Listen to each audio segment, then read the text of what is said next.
Okay, this bird I found in Springfield, in Forest Park, Springfield this morning.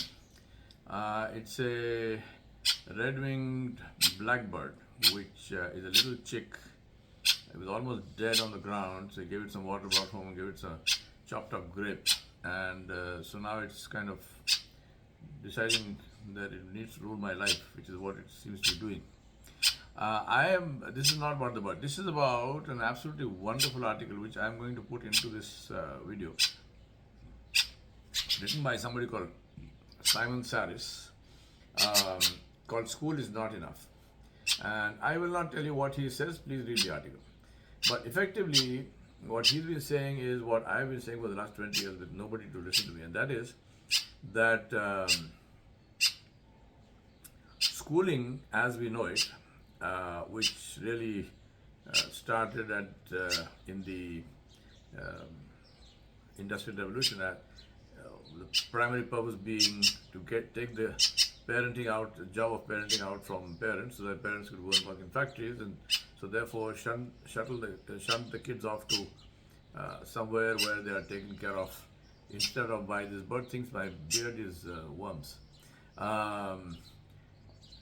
Instead of being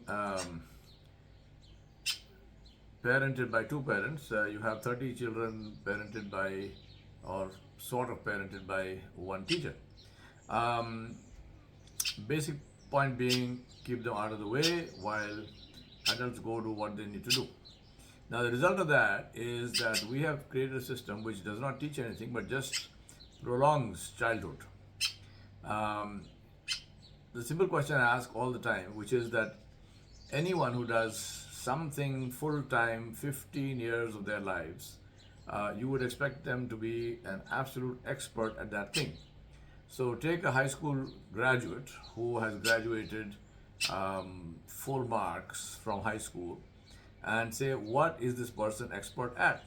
And the answer is nothing, because that is not the purpose of high school. The purpose of high school, middle school, primary school, whatnot, apart from maybe teaching literacy, numeracy, a little bit of possibly some social skills at some point, is just to keep children out of the way. It does that very effectively, and but the result is that the child suffers. Now, not only as Simon Saris says in his article, he's talking mostly about gifted children and how they are forced, thanks to the standardization system. And obviously, a school, you can't blame the teachers. The school has to cater for the maximum number, and therefore, thanks to that system, you have the smartest children working at the level of the lowest denominator. And so what do? They just send their brains for a holiday. Some of them are so smart that they create what is called trouble by teachers and so on. And they are punished for that. So innovation, questioning, pushing back, disagreeing with the, whatever is the current or dominant dialogue, is all highly discouraged and punished, and the questioning is treated as rebellion and brutally put down like it is in real life. And the children learn nothing. On top of that, especially in America today, and this is being sort of blindly copied all over the world, which is that we have meaningless graduations. So instead of graduating at even graduating at the end of 12 years or 15 years of meaningless high school, graduating is done every year. The children also know that it has no purpose apart from being a graduation party. Beyond that, it has no meaning, and so the whole thing is a meaningless ritual. Now, what I have advocated, and now what Simon Saris is talking about, is having an apprentice system, and he gave some fantastic examples.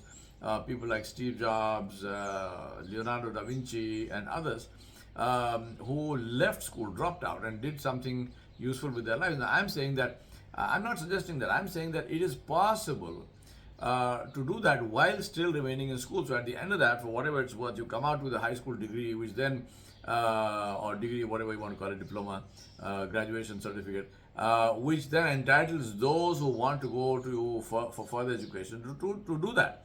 Now that is one of the hurdles. If you don't have that, then you can't get into university. So we don't want to deprive them of that. But what can be done and should be done in every single school on the face of the planet is teach the children some other skill of working with their hands and their minds, which does not come as part of the academic system. Now, this could be anything. Could be carpentry, plumbing, motor car mechanics, programming. Catching snakes. You name it. I mean, something which is can be the source of meaningful employment. So at the end of 12, 15 years of schooling, it's very, very, very easy to teach not one skill, but to teach multiple skills. It should be offered children who are capable of that. Give them that opportunity to learn multiple skills, not just one. And at the end of 14, 15 years, they have come out with not one but several marketable skills. Now, believe me, the guy who came out as a master carpenter can go on to become a brain surgeon. He need not use that, or he can become a beautiful master carpenter while running an entire empire, which is what one of the Ottoman rulers did. So I'm not talking through my hat. The point I'm making here is that it gives them a sense of purpose. It gives them the advantage of being able to do something. Look at this bird. This bird has now put its head under the wing and gone to sleep. She's so happy just being with somebody. I mean, I tell you, subhanAllah, how Allah subhanahu wa ta'ala creates these creatures.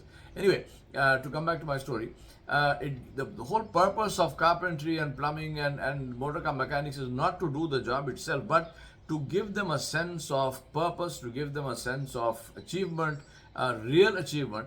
Because when the guy actually repairs a car and starts the engine, and he hears the purr of the motor, or if it's a motorcycle, he hears the beautiful the sound of the engine. It's a different feeling altogether. I mean, I went to a school where we had some of these things, and that's the reason the Hyderabad public school, which had some of these things. But that was a elite school for the children of princes. But I'm saying that this is nothing elite. This is something which should be there in every single school, so that it gives them a sense of purpose. It gives them a sense of doing something. It's not about making something by itself, but the whole idea that if I can make a chair, I can make anything. If I can bake like Simon says, bake a good pastry, then I can do anything. It's not about pastries. It's about the ability, the achievement. It has to be something meaningful. Has to be something which requires discipline. Has to be something which requires effort, long-term effort over a period of time, which gives them that sense of achievement. It won't happen by itself. It won't happen if you give them some meaningless thing, which is really has no purpose, no idea. But it will happen if you give them something which has meaning and which is also.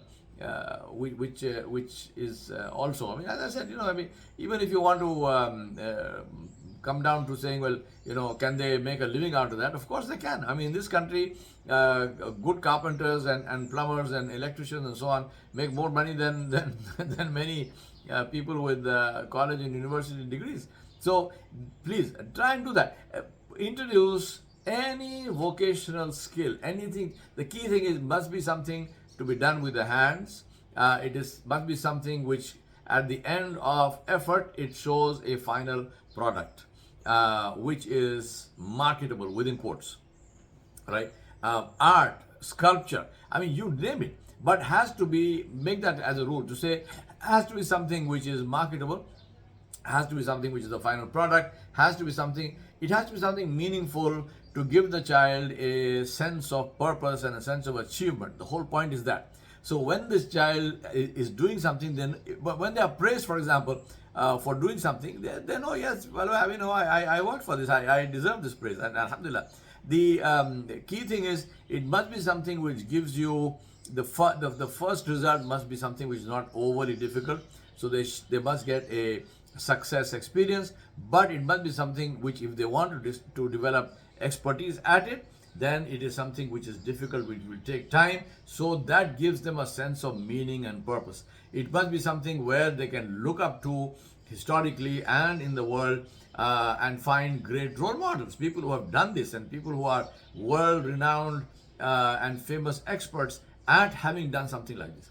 So please let us get this meaningless schooling system that we have, 15 years of drudgery, and then the so-called exams are really memory tests. It's just a matter of saying, what do you remember, what can you recall, has absolutely zero value in anything. And on top of that, you just for the convenience of doing it, we have say for example, between the exam is duration of the exam 90 minutes between 9 and 10:30 a.m. So whatever you could successfully recall between 9 and 10:30 a.m., that decides your fate in life, whether you passed or failed. It's not what you know, it's what you can randomly recall during that period of time. We've even made that into a meaningless exercise by multiple choice questions, which also introduces the element of luck. Somebody can just tick something and it comes right, not because they knew it, not even because they exercised their brain, but just they happen to be lucky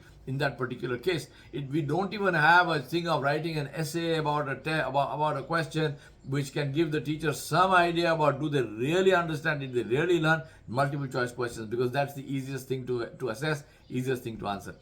Please, my request is change this ridiculous schooling system that we have. It's a disservice to children, it's a disservice to the community, it's a disservice to the world. We have this enormous human capital of millions and millions of school children in all the schools in the world.